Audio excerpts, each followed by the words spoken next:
నమస్తే, welcome to our channel. నేను సిరి. భారతిరెడ్డికి సమాచార శాఖ కామధేను అయింది. ఇప్పుడు ఆ సమాచార శాఖ కమిషనర్ గా పోటీ పడుతున్నారు. ఇంతకీ భారతిరెడ్డికి సమాచార శాఖ కామధేను ఎలా అయింది ఏంటి? సో ఈ అంశాన్ని మనకి వివరించడానికి మనతో పాటు ఉన్నారు ప్రముఖ senior journalist, political analyst CS Rao గారు. నమస్కారం సార్. నమస్తే సార్, ఇప్పుడు చూస్తుంటే సమాచార శాఖ కమిషనర్ గా పోటీ పడుతున్నారు. ఇంతకుముందు చూస్తున్నట్టయితే భారతిరెడ్డి గారికి అది కామధేను అయింది. సో ఇప్పుడు మరి ఆ పోస్ట్ కి ఎవరిని పెట్టబోతున్నారు, ఎవరిని నియమించబోతున్నారు? సో సమాచార శాఖ కమిషనర్ అనగానే అడ్వర్టైజ్మెంట్స్ గుర్తొస్తాయి. ఏ పేపర్ కి అడ్వర్టైజ్మెంట్స్ ఇవ్వాలి, ఎన్ని ఇవ్వాలి, ఏ ఛానల్ కి ఎన్ని అడ్వర్టైజ్మెంట్స్ ఇవ్వాలి, ఎన్ని ఇవ్వాలి, ఏ సోషల్ మీడియా ఛానల్ కి ఎన్ని అడ్వర్టైజ్మెంట్స్ ఇవ్వాలి, ఇవన్నీ కూడా సమాచార శాఖ కమిషనర్ డిసైడ్ చేస్తారు. అందుకే భారతిరెడ్డికి అది కామధేనుగా ఉపయోగపడింది. సాక్షి పేపర్ కి ఓనర్ ఎవరు? భారతిరెడ్డి అఫీషియల్ గా. సార్ అన్అఫీషియల్ గా జగన్మోహన్ రెడ్డి ఉన్నారు. ఆయన ఏమో నాది కాదు జగతి పబ్లికేషన్ అంటారు.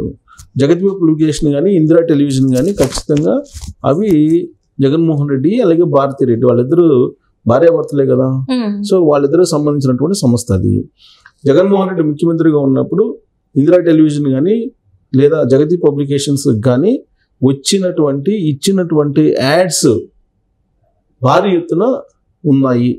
ఆ నిధులు కొన్ని వందల కోట్ల రూపాయలు ఈ 5 సంవత్సరాల్లో వాళ్ళకి సాక్షి మీడియాకి ఇచ్చారు అనేది, జగతి పబ్లికేషన్స్ కానీ లేదా ఇందిరా టెలివిజన్ కానీ ఇచ్చారనేది ఆన్ రికార్డ్ ఉంది. దాని మీద విచారణ చేపట్టాలి అనేటువంటి ఉద్దేశంతో ప్రస్తుతం కమిషనర్గా ఉన్నటువంటి విజయ్ కుమార్ అనే అతన్ని సెలవు మీద వెళ్ళడానికి ఆయన ప్రయత్నం చేసినప్పటికీ ఆయన రిలీవ్ చేయొద్దని చెప్పి ఇప్పుడు ఉన్నటువంటి కొత్త ప్రభుత్వం ఏర్పాటు కాబోయేటువంటి కొత్త ప్రభుత్వం మౌఖిక ఆదేశాలు జారీ చేసింది. అఫీషియల్ ఆదేశాలు ఏమో చీఫ్ సెక్రటరీ నుంచి వెళ్ళాయి. అంటే ఏ స్థాయిలో కుంభకోణం జరిగి ఉంటుంది? కొన్ని వందల కోట్ల రూపాయలు కుంభకోణం జరిగింది. అసలు విచిత్రం ఏంటంటే అక్కడ ఆ శాఖలో జరిగినటువంటి కుంభకోణం సంబంధించి మాట్లాడుకోవాలనుకుంటే అక్రిడేషన్లు కూడా, జర్నలిస్టులకి ఇచ్చేటువంటి అక్రిడేషన్లు కూడా వాళ్ళు 10,000కి 20,000కి అమ్ముకున్నారు అనేది ఒకటి. ఐపాక్ కు సంబంధించిన సంస్థకు కూడా వాళ్ళు అడ్వర్టైజ్మెంట్ రూపంలో లేదంటే నిధుల రూపంలో ప్రచారానికి, సమాచార శాఖ అంటే ప్రభుత్వానికి సంబంధించిన కార్యక్రమాలని ప్రజల్లోకి తీసుకెళ్ళడానికి అది కొన్ని అడ్వర్టైజ్మెంట్స్ రూపంలోనూ కొన్ని కార్యక్రమాల రూపంలోనూ తీసుకెళ్ళాలి. దానికి కానీ కొన్ని నిధులు కేటాయిస్తారు. వాటిని ఐపాక్కి మళ్ళీ ఇచ్చారు. సో కాబట్టి ఇది పెద్ద కుంభకోణం. దాన్ని తేల్చాలనేటువంటి ప్రయత్నం ఇప్పుడు ప్రభుత్వం చేస్తూ ఉంది. అందుకే కామధేనువుగా భారతిరెడ్డికి ఉపయోగపడింది ఆ శాఖ. భారతిరెడ్డి ఆధ్వర్యంలో ఉన్నటువంటి మీడియా సంస్థలకి బాగా ఉపయోగపడింది. అది 100 కోట్ల 1000 కోట్ల అనేది ఎంక్వైరీలో కానీ తెలియదు. ఇప్పుడు ఐపాక్ కు సంబంధించినటువంటి సంస్థకు అసలు ఎంత ఇచ్చారు, అసలు ఎంప్లాయీస్ ని సోషల్ మీడియాలో పెట్టుకొని ఆ సోషల్ మీడియాలో ఎంప్లాయీస్ కి సమాచార శాఖ కమిషనర్ నుంచి నిధులు ఇప్పించారు అని చెప్పి కూడా ఒకటి వినపడుతుంది. చెన్నైలో ఉండేటువంటి ఒకటి ఐపాక్ కు సంబంధించిన సంస్థ, అలాగే కోకాపేటలో మరొక సంస్థ ఉంది. దానికి వీటన్నిటికి కూడా ఎంప్లాయ్మెంట్ ప్రైవేటు వ్యక్తులకి ఇచ్చేసి అఫీషియల్ గా ప్రభుత్వం నుంచి డబ్బులు తీసుకున్నారు. ఆ డబ్బులు ఎక్కడి నుంచి తీసుకున్నారు? సమాచార శాఖ నుంచి తీసుకున్నారు. సమాచార శాఖ కమిషనరు ఒప్పుకుంటేనే కదా ఇచ్చేది, లేకపోతే ఇవ్వడానికి లేదు. సో అలాంటి పోస్ట్ కి ఇప్పుడు కీలకమైనటువంటి పోస్ట్ అది. దానికి 3 పోటీ పడుతున్నారు ఇప్పుడు. ఒకళ్ళు సాంబశివరావు అనే అతను, మరొకరు కృష్ణమోహన్ రావు అనే అతను, మరొకరు ఏఏ రావు అనే అతను, 3 పోటీ పడుతూ ఉన్నారు.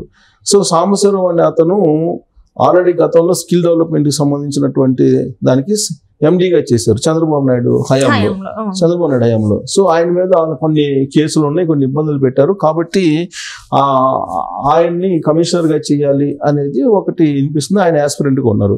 ఇక ఈ కృష్ణమోహన్ అనే అతను చంద్రబాబు నాయుడుకి కొంచెం పరిచయస్తుడు, మాజీ ఐఏఎస్. సో కృష్ణమోహన్ ని నియమించాలనేది ఇంకొకటి వినిపిస్తుంది. మరొకటి ఏంటంటే ఏఏ రావు, ఆయన ఢిల్లీ సర్వీసుకు సంబంధించినటువంటి అధికారి, ఆయన్ని నియమించాలనేది ఇంకొకటి. వాళ్ళ ముగ్గురు యొక్క ప్రొఫైలు లేదంటే వాళ్ళ ముగ్గురు గురించి చెప్పాలంటే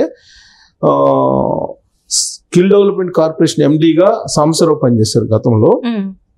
అలాగే జగన్ ప్రభుత్వంలో సిఐడి వేధింపులకు ఈయన గురయ్యారు. సిఐడి స్కిల్ డెవలప్మెంట్ కి సంబంధించి కేసు పెట్టారు కదా, దాంట్లో ఈయన ఉన్నారు, ఆ కేసులో ఉన్నారు. ఈయన రైల్వే సర్వీస్కి సంబంధించిన అతను సాంబశివరావు. యాక్చువల్గా ఈయన్ని కమిషనర్గా నియమించవచ్చు అనేది ఒక టాక్ నడుస్తూ ఉంది ఈయన సాంబశివరావు మీద. సో ఇక వీళ్ళు ఇది పైగా ఐఆర్ఎస్ అధికారి ఈయన కోగంటి సాంబశివరావు. ఈయన స్కిల్ డెవలప్మెంట్ కేసులో ఈయన ఒక నిందితుడిగా కూడా ఉన్నాడు. నిందితుడిగా ఉన్నాడు. సో దాని కాబట్టి ఈయనకి ప్రయారిటీ ఇవ్వచ్చు కమిషనర్గా అనేది ఒకటి. ఐఆర్ఎస్ ఆఫీసర్ కాబట్టి, రైల్వే సర్వీస్ నుంచి వచ్చాడు, ప్లస్ ఐఆర్ఎస్ ఆఫీసర్ కాబట్టి. అయితే సమాచార శాఖ మాజీ కమిషనర్గా పొట్లూరి కృష్ణమోహన్ పేరు కూడా వినిపిస్తుంది. ఈయన సీఎం చంద్రబాబు నాయుడుకి అత్యంత సన్నిహితుడు. తర్వాత డైరెక్ట్ ముఖ్యసూటి అధికారి అనేటువంటి పేరు ఉంది. అలాగే నిజాయితీపరుడు అనేటువంటి పేరు కూడా ఉంది. సో అధికారంలో లేనటువంటి సమయంలో చంద్రబాబు నాయుడు ఏదైనా పని అప్పచెప్తే అది బాధ్యతాయుతంగా నిర్వహిస్తారు అనేటువంటి ఒక పేరు ఉంది ఆయనకి. గతంలో ఆయన పనిచేసినటువంటి సంస్థలన్నీ గ్రామీణాభివృద్ధి సంస్థ మీద బాగా పట్టుంది. అలాగే సర్ఫ్ అంటే ఇప్పుడు మహిళలకి ఉపాధి కల్పించడం కానీ, లేదంటే ఈ పెన్షన్స్ డిస్ట్రిబ్యూట్ చేసేటువంటి కానీ, ఇదంతా సర్ఫ్ ఇలాంటి సంస్థల మీద పట్టుంది ఆయనకి. కృష్ణమోహన్ కనుక ఒకవేళ కమిషనర్ ఇవ్వాల్సి వస్తే నిబంధనల ప్రకారం స్పెషల్ కమిషనర్గా ఆయన్ని మార్చాలి. ఎందుకంటే రిటైర్ అయ్యారు కాబట్టి, రిటైర్ అయిన అధికారి కాబట్టి స్పెషల్ కమిషనర్గా ఆ పోస్ట్ని మార్చి సమాచార శాఖ స్పెషల్ కమిషనర్గా అది ఇవ్వాల్సి ఉంటుంది, కమిషనర్గా కాకుండా. సో ఇక ఈయన ఇంకొక అతను ఏఏ రావు. ఇతను ఢిల్లీలో పూర్తి స్థాయిలో ఢిల్లీలో పనిచేసిన మాజీ ఐఆర్ఎస్ అధికారి ఏఆర్ రావు. ఈయన కమిషనర్ పదవికి ఈయన పేరు కూడా వినిపిస్తుంది. మాజీ ఉపరాష్ట్రపతి వెంకయ్య నాయుడు, కేంద్ర మాజీ మంత్రి దాసరి నారాయణరావు చనిపోయాడు కదా, దాసరి నారాయణరావు, ఆయన కూడా కేంద్ర మనిషిగా చేసినప్పుడు ఓఎస్డీగా పనిచేస్తాడు ఇద్దరి దగ్గర ఈయన. సో పనిచేసిన అయ్యేశ్వరరావుకి మీడియా లైజనింగ్ లో సమర్థుడిగా అయ్యేశ్వరరావు పేరు కూడా వినిపిస్తుంది. చంద్రబాబుకు నమ్మకమైనటువంటి అధికారిగా ఈయనకి పేరుంది ఏఆర్ రావుకి. గతంలో వైఎస్ సీఎంగా ఉన్నప్పుడు జరిగిన ఎన్నికల్లో కొంతకాలం లీవ్ పెట్టి వెళ్ళిపోయాడు. అప్పట్లోనే చంద్రబాబు నాయుడు అధికారంలో లేడు కాబట్టి అప్పుడు కూడా చంద్రబాబు నాయుడు కోసం పనిచేశాడు, లీవ్ పెట్టి, అంటే పార్టీ కోసం పనిచేశాడు. తర్వాత క్షేత్రస్థాయి పరిశీలనతో పాటు సీనియర్ జర్నలిస్టులతో ఈయనకి సంబంధాలు ఉన్నాయి ఏఆర్ రావుకి. సో పబ్లిక్ పల్స్ తెలుసుకోవడంలో కూడా ఏఆర్ రావుకి కొంచెం ప్రత్యేకమైనటువంటి అనుభవం కూడా ఉంది. హిందీ, ఇంగ్లీషు భాషల మీద పట్టు కూడా ఉంది. ఈయన్ని కానీ కమిషనర్గా నియమిస్తే ఆయనకు కూడా స్పెషల్ కమిషనర్గా హోదా కల్పించాలి. ఒక సాంబశివరావుకి తప్ప మిగతా వాళ్ళకి ఎవరికి ఇచ్చినా దాన్ని స్పెషల్ కమిషనర్ పోస్ట్ కింద దాన్ని మార్చాలి పోస్ట్ ని.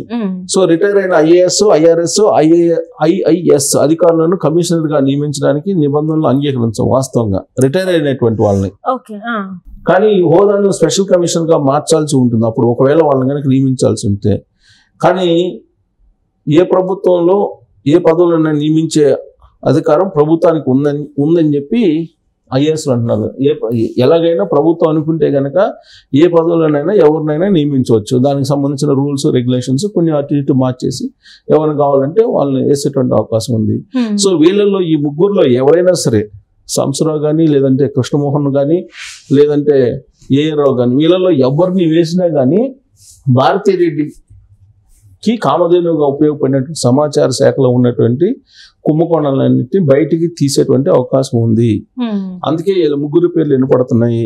వీళ్ళ ముగ్గురు కమిషనర్లుగా లేదా స్పెషల్ కమిషనర్గా అపాయింట్ అయితే భారతీరెడ్డి గత 5 సంవత్సరాల నుంచి ఆమె సంస్థకు చేసుకున్నటువంటి నిధుల ప్రవాహం అనేది బయటకు రాబోతుంది. దాంతో ఆవిడ జైలుకు వెళ్ళే అవకాశం ఉంది అనేది ఇప్పుడు చర్చ జరుగుతుంది.